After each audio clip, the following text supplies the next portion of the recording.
तर नमस्कार विद्यार्थी मित्रांनो, स्वागत आहे आपलं अभिषेक कम्प्युटर एज्युकेशनवरती. तर बघा, आज या व्हिडिओमध्ये आपण सेशन नंबर 43 बघणार आहोत. त्यापूर्वी जर तुम्ही चॅनलवरती नवीन असाल तर चॅनलला सबस्क्राईब करा, जेणेकरून तुम्हाला अशाच प्रकारचे व्हिडिओज मिळत राहतील. आणि तुमच्या मित्रांनासुद्धा इराचे हा जो व्हिडिओ आहे तो शेअर करा, कारण त्यांनासुद्धा मदत होईल इरा सोडवण्यामध्ये. तर बघा, त्यामधून जे टायपिंग प्रॅक्टिस आहे ते तुम्ही सॉल्व करून घ्या. आपण डायरेक्टली आता इथं सेल्फ पाथ लर्निंग बघून घेऊ. तर यामध्ये बघा, त्यांनी 5 स्टेप दिलेले आहे आपल्याला. तर प्रोसीड करूया आणि यामधून स्टार्ट एक्झाम. तर नेक्स्ट स्टार्ट. तर बघा, त्यांनी आपल्याला पहिला प्रश्न दिलेला आहे, तुम्ही तयार टेम्पलेट्स ऑनलाईन व ऑफलाईनसुद्धा सर्च करू शकता. तर बरोबर आहे मित्रांनो, करू शकतो आपण टेम्पलेट्स सर्च ऑनलाईन व ऑफलाईन दोन्ही पद्धतीने. समोरचा प्रश्न बघा, फाईल टॅबवर क्लिक करून तुम्ही डॉक्युमेंट सेव्ह कराल. तर बरोबर आहे मित्रांनो, फाईल टॅबवरती जावे लागेल डॉक्युमेंट सेव्ह करायला. तिसरा प्रश्न बघा, दिलेल्या इमेजमधून योग्य ऑप्शन निवडून पिक्चर इन्सर्ट करा. तर इमेज दिलेली आहे बघा, यामधून ऑप्शन नंबर जो आपला ए आहे त्यामध्ये पिक्चर्स ॲड करू शकतो. तो ऑप्शन ए वरती क्लिक करूया आणि सबमिट. 14 प्रश्न बघा, तुमच्या स्लाईडमध्ये आयकॉन्स इन्सर्ट करण्यासाठी दिलेल्या इमेजमधून योग्य ऑप्शन निवडा. तर त्यांनी परत इमेज दिलेली आहे. आता आपल्याला आयकॉन्स इन्सर्ट करायचं आहे. तर ऑप्शन नंबर बी मध्ये बघा, तर बी मध्ये आयकॉन्सचं ऑप्शन आहे, ठीक आहे ना. तर क्लोज करूया. ऑप्शन नंबर बी आपले आन्सर आहे. नेक्स्टवर क्लिक करा. बघा, फाईल टॅबवर क्लिक करून आपण डॉक्युमेंट एक्सपोर्ट करू शकतो. तर बरोबर आहे, फाईल टॅबच्या मदतीनंच PDF मध्ये एक्सपोर्ट किंवा आपण करू शकतो, एक्सप्रेसमध्ये सुद्धा एक्सपोर्ट. तर बघा, आपण इथं सेल्फ पाथ लर्निंग बघितलेलं आहे मित्रांनो. आता यानंतर आपण नॉलेज चेक आहे ते बघून घेऊ. तर नॉलेज चेकसाठी लक्ष द्या. तुम्ही ज्यावर क्लिक केलं ते बरोबरच करा. 100% तुम्हाला माहिती असणार तरच, किंवा तुम्ही हा व्हिडिओ बघून सुद्धा परफेक्टली आन्सर सॉल्व करू शकता. तुम्ही जर चुकीचं सोडवलं तर आन्सर चुकते बरं का. यामध्ये रॉंग आहे का नाही ते सांगत नाही आपल्याला. तर बघा, डॅश डॅश हे एखाद्या व्यक्तीच्या जीवनाच्या इतिहासाचे तपशिलावर वर्णन असते. तर ते म्हणजेच बायोग्राफी. नंतर आहे, तुम्ही अगदी शून्यातून पॉवरपॉईंट प्रेझेंटेशन तयार करू शकता किंवा तयार डॅश डॅश वापरून करू शकता. तर ते म्हणजेच टेम्पलेट. इथं बघा, सेकंड नंबरचा ऑप्शन आहे, टेम्पलेटच्या मदतीने करू शकतो आपण. नंतर आहे, तुमच्या प्रेझेंटेशनमध्ये एक डमी इमेज आहे आणि ती बदलायची आहे. यासाठी तुम्ही काय कराल? तर तसं करण्यासाठी पिक्चर्सवर आपल्याला राईट क्लिक करणे आणि त्यानंतर पिक्चर बदलणे. तर यावरती पहिलंच ऑप्शन आहे आपला. नंतर आहे, तुम्ही बायोग्राफी सादरीकरण केली आहे आणि ते सेव्ह करायला आहे. कोणत्या टॅबखाली तुम्हाला सेव्ह ॲज पर्याय सापडेल? तर बघा, ते आपल्याला फाईल टॅबवरती ऑप्शन असते, फाईल टॅबवरती की सेव्ह करायचं डॉक्युमेंट वगैरे. नंतरचा प्रश्न बघा, डॅश डॅश हा इमेजचा आकार त्याच्या रुंदी व उंचीच्या दृष्टीने आहे. तर ते म्हणजेच ॲस्पेक्ट रेशिओ. थर्ड नंबरचा आन्सर होता मित्रांनो त्याचा. तर बघा, आपण इथे नॉलेज चेकची सुद्धा क्वेश्चन्स बघितलेले आहे. आता यानंतर आपण डू इट युअर सेल्फ बघून घेऊ, ठीक आहे. तर परफेक्टली सॉल्व करा मित्रांनो, चुकू देऊ नका आन्सर तुमचे, कारण की मार्क्ससुद्धा कटू शकते यामध्ये, ठीक आहे ना. तर आता आपण डू इट युअर सेल्फ चालू केलेला आहे बघा. पहिला प्रश्न आहे, दाखविण्यात आलेल्या प्रेझेंटेशनमध्ये ब्लँक स्लाईड इन्सर्ट करण्यासाठी होम टॅब, स्लाईड ग्रुप्स आणि न्यू स्लाईड ब्लँक याचा वापर करा. तर स्टार्ट एक्झाम करूया. आता आपल्याला फक्त काहीच नाही, एक ब्लँक स्लाईड ॲड करायची. तर यामध्ये बघा, होम टॅबमधून न्यू स्लाईड नंतर बघा इथं स्क्रोल डाऊन करा याला, आणि यामधून जी ब्लँक आहे, ब्लँक स्लाईड, तर यावरती फक्त क्लिक करा तुम्ही, ब्लँकवरती या. तर नवीन ब्लँक स्लाईड ॲड होऊन जाईल. नंतर आन्सर सबमिट करा. दुसरा प्रश्न पहा, दिलेल्या प्रेझेंटेशनमध्ये वेल नेक्स्ट हेल्थ टेक्स्ट सिलेक्ट करा. त्याची फॉन्ट स्टाईल एरियल ब्लॅक आणि font colour olive green SCN6 darker 50% करण्यासाठी होम टॅब फॉन्ट ग्रुप याचा वापर करा. तर स्टार्ट करूया. तर बघा, हे वेल नेक्स्ट हेल्थ हा आपण टेक्स्ट सिलेक्ट केलेला आहे बघा. तो असं केल्यानंतर आपल्याला सांगितलं त्यांनी की जो फॉन्ट आहे त्याचा तो एरियल ब्लॅक असा करायचा आहे. तर यामधून फॉन्ट आपण चूज करूया एरियल ब्लॅक. नंतर त्यांनी आपल्याला फॉन्ट कलर सांगितलेला आहे मित्रांनो. तर एरियल ब्लॅक घेतल्यानंतर फॉन्ट कलर बघा त्यांनी सांगितलेला आहे ऑलिव्ह ग्रीन SCN6. तर यामध्ये फॉन्ट कलर फॉन्ट कलरमधून बघा ग्रीन कलर तुम्हाला यामधून चूज करायचं आहे, ते म्हणजेच ऑलिव्ह ग्रीन, ॲसियंट 6 आणि डार्कर 50%. तर हे बघा लास्ट नंबरचा तोच आहे मे बी. त्यावरती क्लिक करा, नंतर सबमिट करा. ठीक आहे. नंतरचा प्रश्न बघा, दिलेल्या प्रेझेंटेशनमध्ये स्लाईड नंबर 3 मधून health welcomes you text select करा. त्याला फॉन्ट कलर डार्क ब्लू आणि फॉन्ट स्टाईल एरियल नॅरो करण्यासाठी होम टॅब फॉन्ट ग्रुप याचा वापर करा. परत स्टार्ट एक्झाम करूया आपण.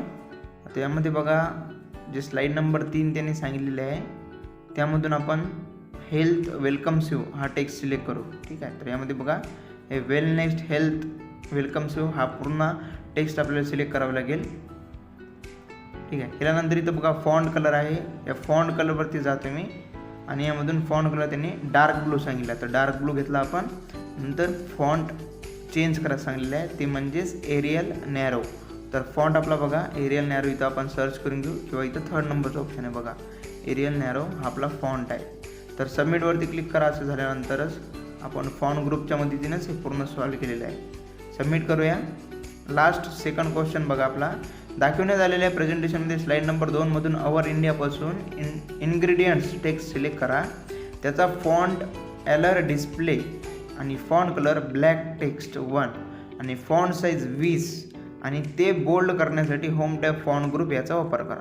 तर स्टार्ट करूया. आता यामध्ये खूप सारे टास्क दिलेले त्यांनी बघा. आता आपल्याला स्लाईड नंबर 2 वरती जावं लागेल. ठीक आहे. त्यांनी सांगितल्याप्रमाणे याच्यावर आला आपण आणि पूर्ण हा पॅरेग्राफ म्हणजे अवर आयडियापासून इन्ग्रेडियंट्सपर्यंत पूर्ण हा पॅरेग्राफ सिलेक्ट करा.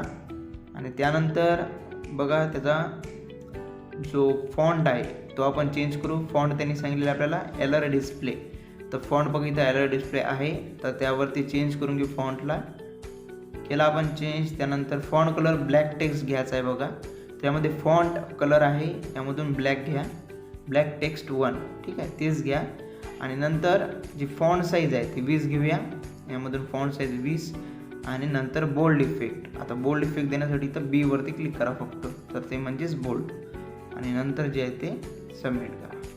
तर लास्ट प्रश्न आहे बघा, प्रेझेंटिंग यू पासून फॉर यू टेक्स्ट सिलेक्ट करा, फॉन्ट एरियल नॅरो करा आणि फॉन्ट साईज 16 करा. आता हे करण्यासाठी होम टॅबमधून फॉन्ट ग्रुप याचा वापर करायचा त्यांनी सांगितलेलं आपल्याला. तर स्टार्ट करूया बघा. तर बघा आता या स्लाईडमध्ये प्रेझेंटिंग पासून तर फॉर यू पर्यंत हा आपण टेक्स्ट सिलेक्ट केला. यामधून जे एरियल नॅरो आहे ते त्यांनी सांगितल्याप्रमाणे फॉन्ट आणि यामधून फॉन्ट साईज दोन्हीसुद्धा चेंज केला आपण. नंतर आन्सर सबमिट करूया. तर बघा एवढं झाल्यानंतर आपलं जे डू इट युअर सेल्फ आहे ते सुद्धा इथं संपलेलं आहे मित्रांनो. यामधून आपण SIM करून इथं एंड एक्झाम करून घेऊ. ठीक आहे.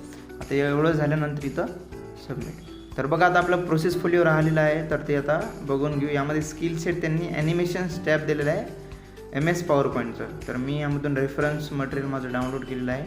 ठीक आहे, तुम्हाला करायची गरज नसणार, मी केलेलं आहे ऑलरेडी. तर बघा animation tab of MS PowerPoint. ठीक आहे, तर ते त्यांनी आपल्याला स्किल सेट दिलेलं आहे. स्टार्ट करूया.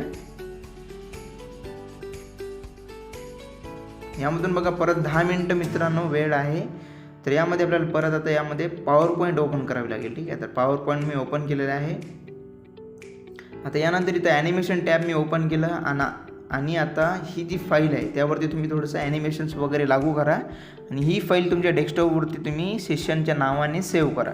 जो पण सेशन आहे आपला सेशन नंबर 43 अशा नावानं, जेणेकरून तुम्हाला नंतर अपलोड करता येईल. ठीक आहे ना, जो असाइनमेंट आहे त्याच्यामध्ये. तर बघा सेव्ह वगैरे फाईल झाल्यानंतर इथं सबमिटचं बटन इनेबल झालेलं आहे आपलं. तर आपण सबमिट करून घेऊया आणि यानंतर समोरची प्रोसेस येईल, ते म्हणजेच आपल्याला ते परफॉर्म स्टेटस बटनवरती जावे लागेल. तर इथं रिस्टार्टचं बटन ऑप्शन आलेलं आहे बघा. तर तुम्ही डायरेक्टली या प्रोसेस फ्लीवरती फक्त एक वेळ क्लिक करा, तर समोरच्या स्टेपवर आपल्याला ते घेऊन जाते. ठीक आहे, यामधून परफॉर्म स्टेटसचं बटन इनेबल करा आणि परत आता नेक्स्ट. आणि तुम्हाला जे मी सांगितले डेस्कटॉपवरती फाईल ठेवा तुम्ही, तर ती इथं असाइनमेंट म्हणून अपलोड करूया. तर चूज फाईल करा यावरती आणि केल्यानंतर इथं डेस्कटॉपवरती तुम्ही ठेवली जर असेल तुमची फाईल, सपोज मी आता माझी फाईल डेस्कटॉपवरती ठेवलेली आहे सेशन नंबर माझा देऊन, तर तीच फाईल PowerPoint म्हणूनच तुम्ही अपलोड करा. ठीक आहे, सपोज मी आता ही दिलेली आहे माझी फाईल, तर ही मी अपलोड करतो नंतर सेव्ह. ठीक आहे, तर तुम्ही सेशन नंबर देऊन व्यवस्थित अपलोड करा फाईल. नंतर आहे आपलं यामध्ये प्रोसेस फोलिओ तर कंप्लीट झाला आपलं यामध्ये. आता आपण सिम्युलेशन क्वेश्चन बघून घेऊ मित्रांनो. तर त्यावरती क्लिक करूया आणि स्टार्ट एक्झाम. त्यामध्ये बघा आपल्याला त्यांनी एकच प्रश्न आहे, फॉन्ट कलर डॉक्युमेंटमध्ये महत्त्वाची भूमिका पार पाडतो कारण वाचण्यासाठी महत्त्वाचे असलेले टेक्स्ट तो हायलाईट करू शकतो. त्यासाठी प्रूफ हब्स टेक्स्ट असलेला टेक्स्ट बॉक्स सिलेक्ट करा आणि त्याचा font colour standard light blue असा बदला. तर स्टार्ट केल्यानंतर बघा इथं प्रूफ हब्स हा टेक्स्ट आहे, यावरती फक्त तुम्ही क्लिक करा, तो सिलेक्ट होऊन जाईल. नंतर इथं फॉन्ट कलरवरती क्लिक करा आणि यामधून बघा इथं लाईट ब्लू हा जो 4th नंबरचा आहे, लास्टमधून 4th तोच आपला लाईट ब्लू आहे, त्यावरती क्लिक केला आपण आणि आन्सर जे आहे ते सबमिट झालं. तुम्ही साईडला क्लिक केलं तर साईडला क्लिक होणार नाही मित्रांनो, तर बरोबर क्लिक करा आणि त्यानंतरच ही टेस्ट एंड करून घ्या. ठीक आहे ना. तर बघा आता आपलं लास्ट सिम्युलेशन क्वेश्चन राहिलेलं आहे या सेशनची, तर ते आता आपण बघून घेऊ. तर बघा यामध्ये त्यांनी 5 प्रश्न दिलेले आहेत. त्यापैकी पहिला आहे, इन्फॉर्मेशन सिस्टीममध्ये प्रोसिजर्स या एक अतिशय महत्त्वाचा भाग का असतात. तर त्यामधून त्याचं दुसरं नंबरचं उत्तर आहे बघा, प्रोसिजर्स म्हणजे युजर मॅन्युअलला अंतिम वापरकर्त्याला नेहमीच उपयुक्त असतात कारण सॉफ्टवेअर उत्पादनाबद्दल ती मार्गदर्शनपर माहिती क्रमावर देते. तर दुसऱ्या नंबरचं उत्तर आहे. नंतर बघा, फक्त डेटा उपयुक्त नसतो जोपर्यंत त्यावर प्रक्रिया करून त्याची माहिती मिळवली जात नाही. तर हे तिसऱ्या नंबरचं उत्तर आहे मित्रांनो, त्यावरती क्लिक करा, नंतर सबमिट. आता थर्ड प्रश्न बघा, CD वरील वर्तुळाकार मोकळ्या जागेमध्ये ट्रॅक्स चुंबकीय माध्यमातून माहिती साठवली जाते. तर बरोबर आहे मित्रांनो. आता यानंतर आपला जो लास्ट सेकंड आहे तो बघा, अनइन्स्टॉल प्रोग्राम्समुळे कम्प्युटर हार्ड डिस्कवरील नको असलेले प्रोग्राम्स काढून टाकता येऊ शकतात. तर बरोबर आहे, अनइन्स्टॉल केल्याने नको असलेली फाईल्स निघतात मित्रांनो. नंतर आहे, डॅश ही युटिलिटी हार्ड डिस्कवरील कमी महत्त्वाचे फाईल्स परवानगी दिल्यास नष्टही करते. तर यामधून डिस्क क्लीनअप, तर 14 नंबरचं उत्तर आहे. तर बघा अशाच प्रकारे आपण इथं सेशन कम्प्लिशन टेस्ट म्हणजे सेशन आपलं 43ची बघितलेली आहे. तर नवीन असाल चॅनलवर तर सबस्क्राईब करा मित्रांनो, कारण की तुम्हाला असेच व्हिडिओज भविष्यामध्ये सुद्धा मिळत राहतील. भेटूया समोरच्या व्हिडिओजमध्ये. आजच्या व्हिडिओमध्ये फक्त एवढंच होतं. तर take care and have a nice day. Till then, bye. Catch 'em all.